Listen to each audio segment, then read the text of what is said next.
Watch this video and learn 3 phrasal verbs with live. Coming up.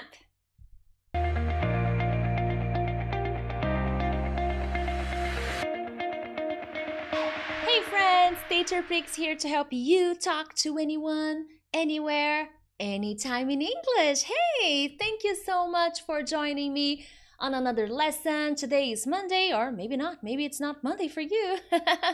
As usual, from Monday to Friday, I post different kinds of lessons in English to help you become a better and more confident English speaker. So consider subscribing and becoming part of this amazing community of English learners. Anyways, my friends, let's dive into the content. Today, where's the content? Oh, here we are. 3 phrasal verbs with live. Yes. Well, you probably know the most basic meaning of the verb live, to live. I live, you live, he lives, everybody lives, okay? And I'm live to teach you how to use live. Now, here we go. First one. Live off. I like this phrasal verb, okay? And usually, well, the meaning, there may be other meanings, okay? I focused on the ones that I know. And also the ones that the meaning that I see native speakers using, either in movies, podcasts, music, stuff like that. So to live off, means to use something or someone to provide the money that you need to live. So it means to depend on someone or something for the money or food that you need. So you depend on something or you depend on someone for the money or the food that you need. Not cool depending on how old you are. Let me show you some examples. James is already in his early 30s. When I say early 30s, just a curiosity, okay? When I say early 30s, it means that he's probably 31, 32, maybe 33, 34.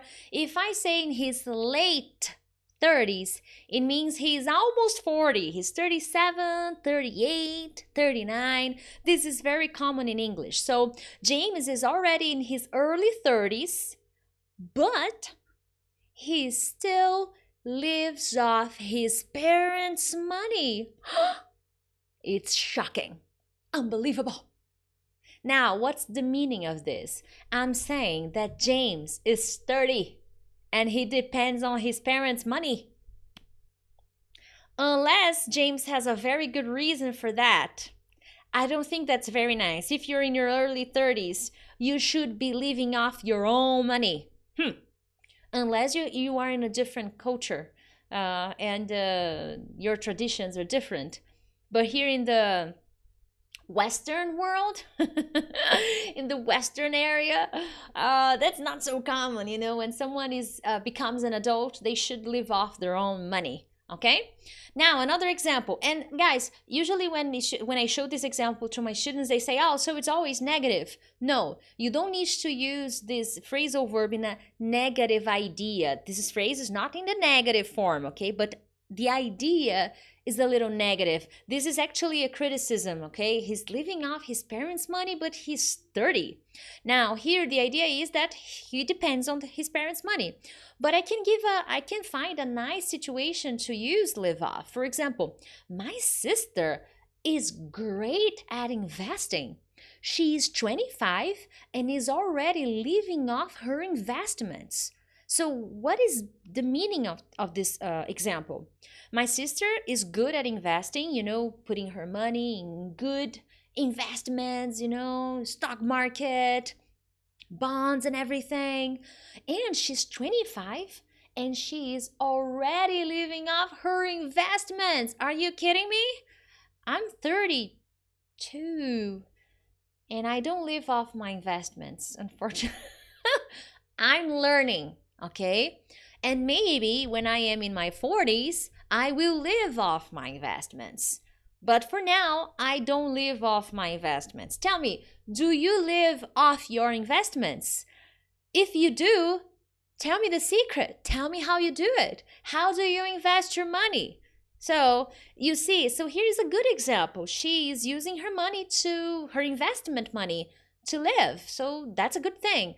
So living off doesn't have to always describe a negative situation like James's situation, okay? Use your imagination, and I'm sure you will find something nice.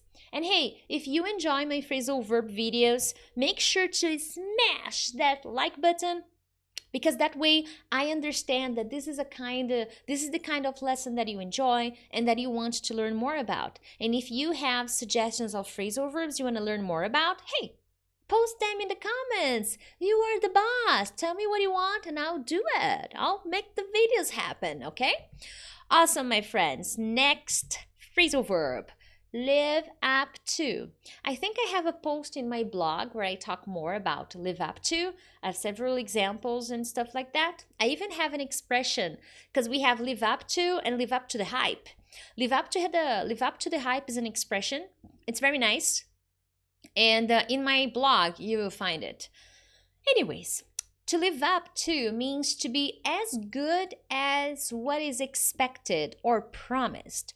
To fulfill expectations. So to live up to is when something is as good as you imagined, as you expected, you know? So let's say you try a new restaurant for the first time, okay? You decide to go with your boyfriend or with your girlfriend or with your friends to this really popular restaurant.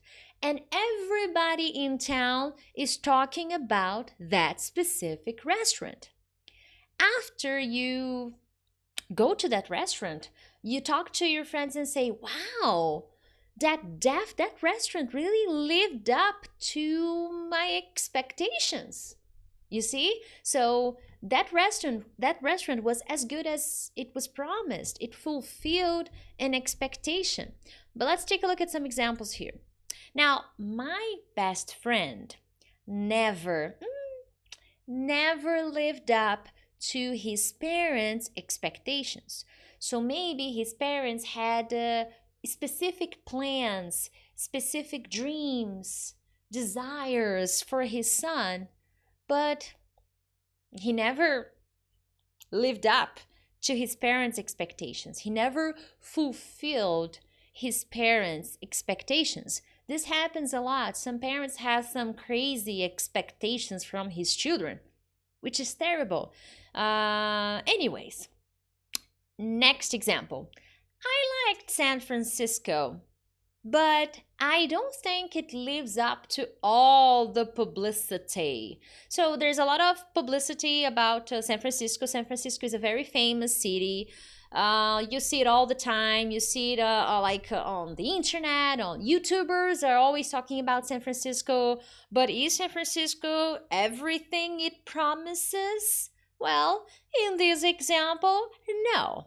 I don't think it lives up to all the publicity. It's nice, but yeah. Well, I went to San Francisco. I liked it, but quite honestly, I prefer Boston. Do you know San Francisco? If so, do you think it lives up to all the publicity? Did it live up to your expectations? Let me know in the comments. I would love to know. And hey, watch the video until the end, because at the end of the video I have a question for you. As always, I always have questions because I love to know more about my subscribers, about the people who come and watch my lessons. So make sure to watch it until the end. And if you are not subscribed, make sure to subscribe. I noticed that many people who watch my lessons are not really subscribed, and YouTube has many reports and data they show us so that we can improve our channel. And one thing that I saw is that many people who watch my lessons, like my videos, share my videos, are not part of this community. So I would love to have you here, okay? Moving on, final phrasal verb of the night. I like this phrasal verb. Live down. To live down. My nose is itching as usual.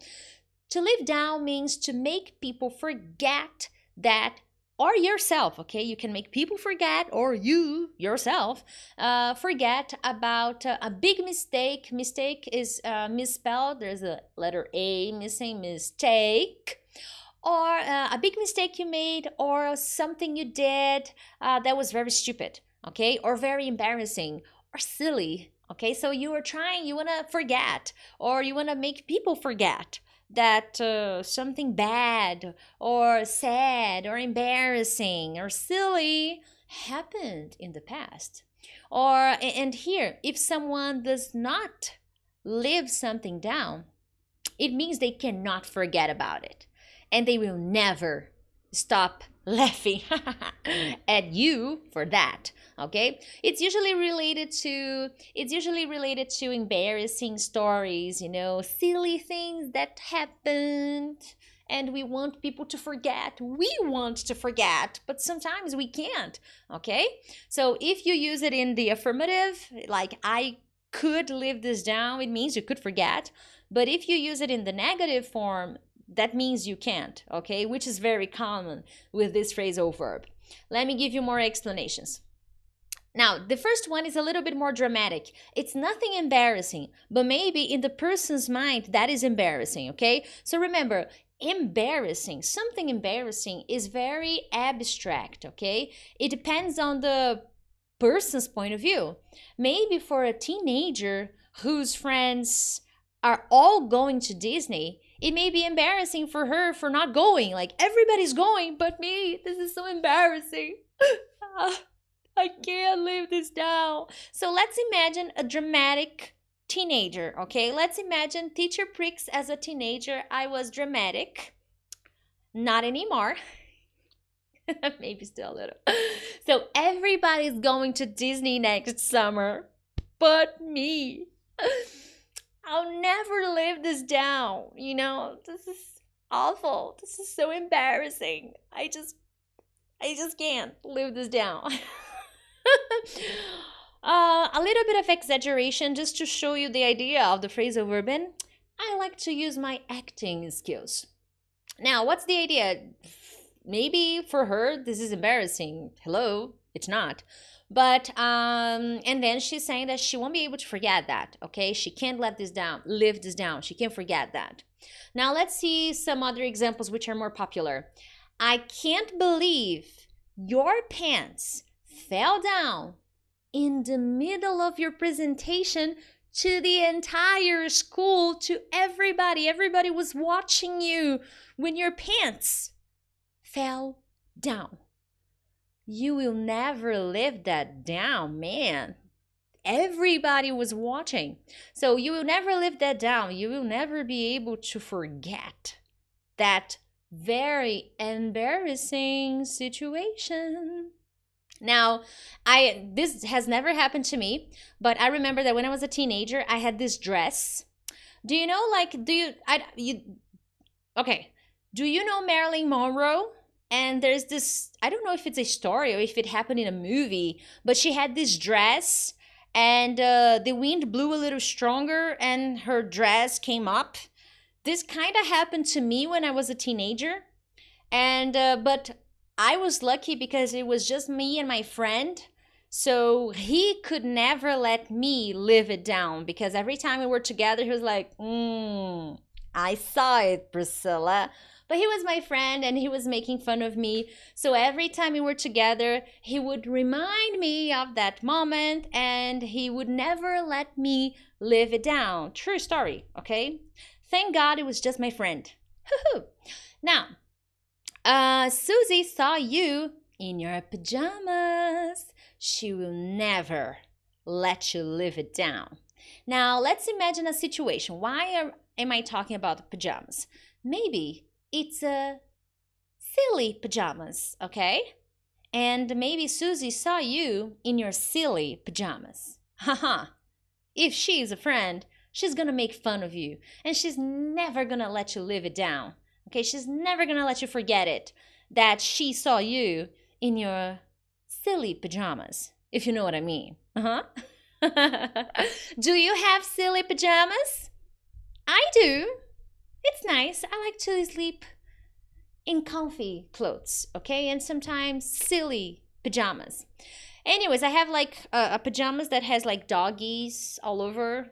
It's not silly. It's maybe not a grown-up's pajama. Anyway, so that's the idea of live down. You never let the person forget an embarrassing situation or funny, silly situation.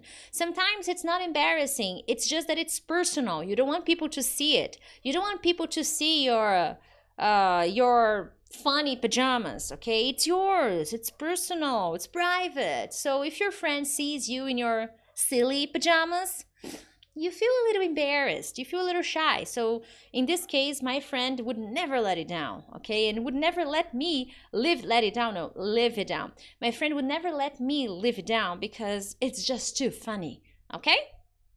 Awesome, my friends. I got homework for you. Well, that's not homework.